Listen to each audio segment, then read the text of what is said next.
Welcome to Keep What You Earn, your judgment and jargon-free zone for entrepreneurs of all levels.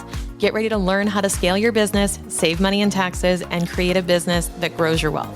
If it feels like the financial side of business is like eating your vegetables, well then think of this podcast as the ranch dressing to make the process a little more enjoyable. My name is Shannon Weinstein. I'm a CPA and business owner on a mission to simplify money and empower others through knowledge. I hope this episode inspires you to take action, but remember that the information we share is for educational purposes only and is not individual tax advice. Now that we got that out of the way, let's start the show.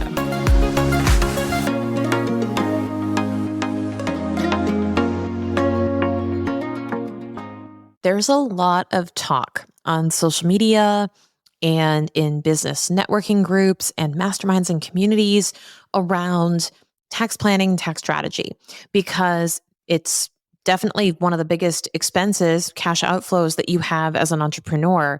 But what most people don't understand is that you have a ton of control as a business owner in implementing tax strategies for yourself that will help you save thousands.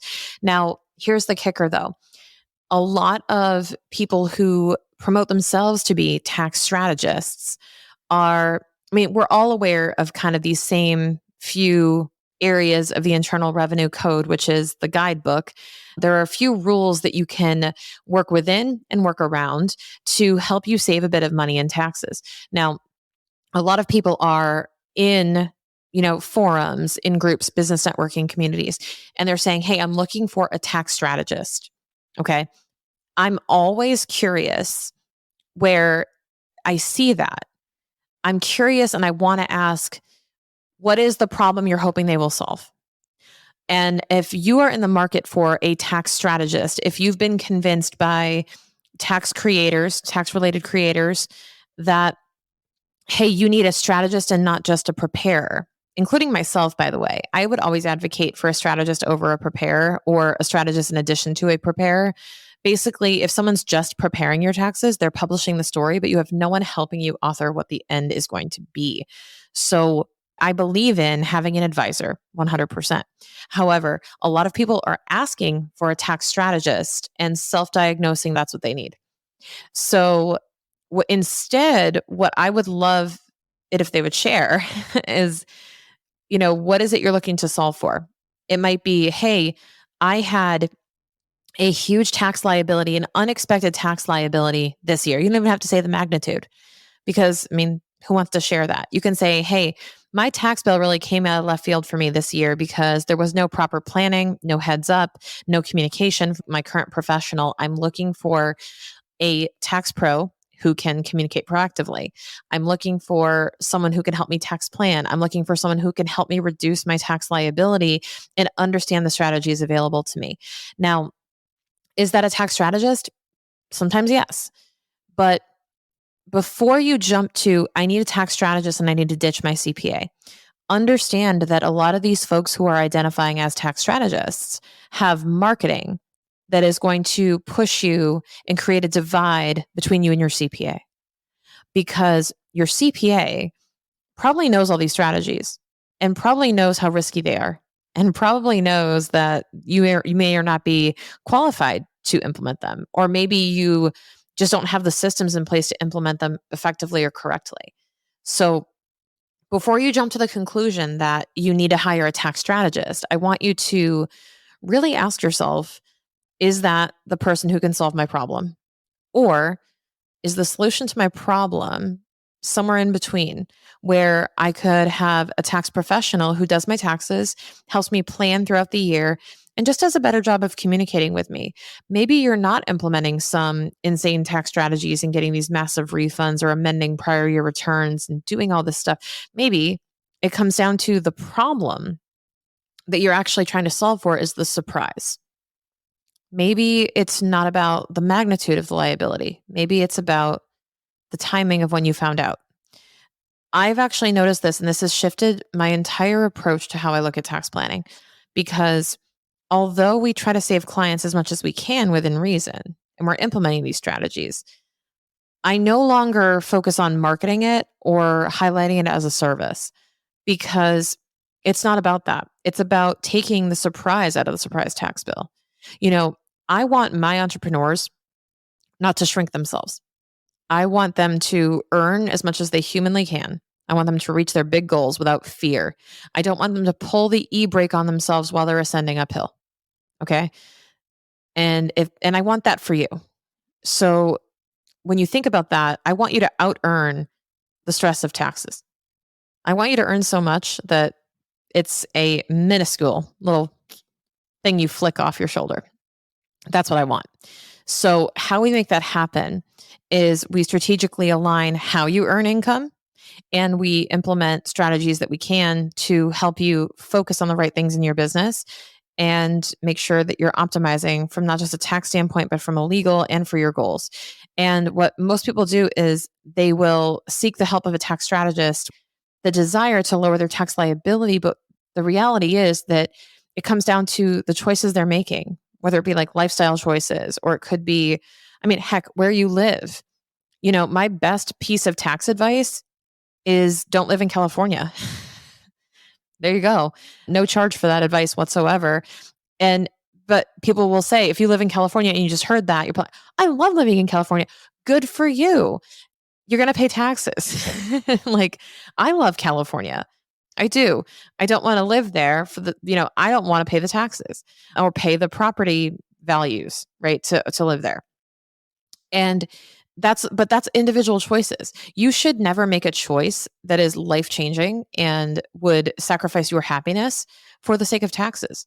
So if you would like to minimize taxes or you'd like to live in California for all the things it has to offer, just what's more important?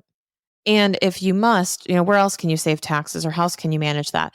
And if you're going to have a large tax liability, let's just say you're building a multi-million-dollar business in California. And I knock on California because they clearly have some of the highest taxes in the country. They're not alone though, but they're easy to make fun of. When you're looking at what you owe, it's as simple as we implemented this process for our clients last year, where we had a required, basically, a part of our process was every July, and we're doing it again and again, like 100% we're keeping this process. In July, we did a tax return for our clients for the first half of the year and basically doubled everything and said, okay, if that happens again, or we look at last year, we mimic it, we consider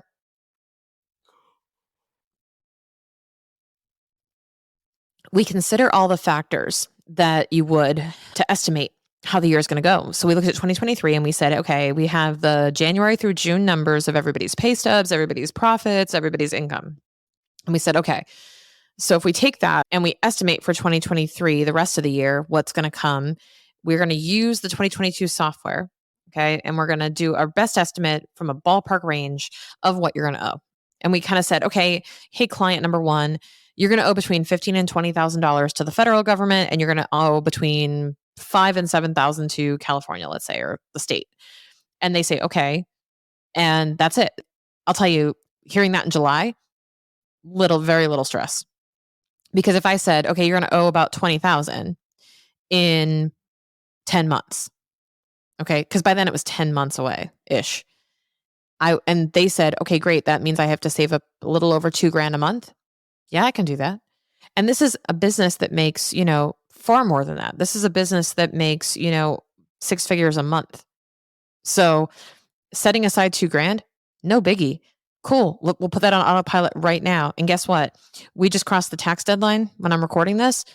They just wrote a check. It was never a stressor. It was always in that account for that reason. It was always anticipated and it was always planned for. And they'll never say like, hey, I need a strategy to lower my taxes. They just need to know what the taxes are going to be so they can plan ahead. And because there's only so many strategies you can implement at a certain point. If you're unlocking all of the different things that you want to do as a business owner, because there's always things like real estate, rep status, which is real estate professional status. There's all of these different little tactics you can use that you're hearing about on social media, podcasts, the internet. And it's like, yeah, all you got to do is become a real estate professional and do this many hours and do this and do that. And it's like, I am not going to just change my entire lifestyle, my entire how I spend my time, where I live, any of that. If you don't want to change all that in the name of tax law, which I don't blame you for one bit, then what you have to do is find ways to have it work around your life. and plan around you. And if I were to say, instead of changing your behaviors in the name of taxes, what if we could let you know and keep you informed of, based on your behaviors, this is what the taxes are going to be. And then say, conduct yourself accordingly, save accordingly. Removing that stress out is actually the biggest factor, because every one of my clients this year, and I'm so freaking proud of this, every one of my clients this year, not a single one of them was like, hey, where's my tax return? How much am I going to owe? I'm like, well, we told you that in July. Then we did an update in November. And then we told you again in January. So like, we've been updating everybody along the way of like, this is ballpark what you're going to owe. And we did a pro forma and we updated it for the real numbers. And we were just waiting to actually get to file. Everybody had a ballpark range. In fact, most of the times I overshoot the range. Spoiler alert, because I go, hey, I want you to save up 200,000 and then find out it was 175. I want you to build the discipline and build the muscle of saving, and then look forward to the time where you kind of feel like you're getting a tax refund again. Because for once as an entrepreneur, to get a tax refund feels amazing. But to know that you have the ability to save up and pay that much and still run your business the way you do is really empowering. So I would encourage you to shift your mindset away from, oh my gosh, what little strategies can I implement? Can I do this? Can I do that? Can I deduct this, deduct that? Have those conversations, yes, for the big ticket items, but stop chasing the pennies. Stop trying to change your behaviors, change these big things about your life and how you operate in the name of saving a few bucks. It's not worth it most of the time. It's really not. And instead, focus on what your goals are, what living a happy and wealthy life means to you, and then figure out how you can communicate and understand your taxes a little bit better so you can plan around them so it doesn't actually impact your life in a negative way. That is how I'm choosing to approach this from here on out. You're not going to see me. I don't talk about a lot of tax strategies on social media. I don't talk a lot about them on the podcast. There are really great strategies available: hiring your kids, Augusta rule, accountable plan, all of that's still valid. And please go listen to all the episodes where I talk about those things. They're great strategies. However, they require a lot of work to implement sometimes, and sometimes it's just not worth the time to implement. So just know that's okay. And instead of chasing all the strategies to save, spend that time on earning, and spend that time on planning, and spend that time getting the advice from professionals who are future focused and want to understand your actual goals. Hey, small business owners, are you tired of juggling payroll, benefits, and HR tasks? If so, I want to introduce you to our payroll provider of choice, Gusto, the #1 rated HR and payroll platform trusted by thousands of businesses just like yours. With Gusto, you can streamline payroll, manage benefits, and more, all in one easy-to-use platform. But here's the kicker. When you sign up and run your first payroll through our special link below in the show notes, you'll score a sweet deal, a $100 Visa gift card. That's right. Just $100 for clicking the link below and get started to claim your reward. Don't let payroll headaches hold you back from building your team and growing your business. Join the Gusto family today and take the first step towards simplifying your HR processes while snagging a bonus along the way. Click the link in the show notes now to learn more and set up your payroll.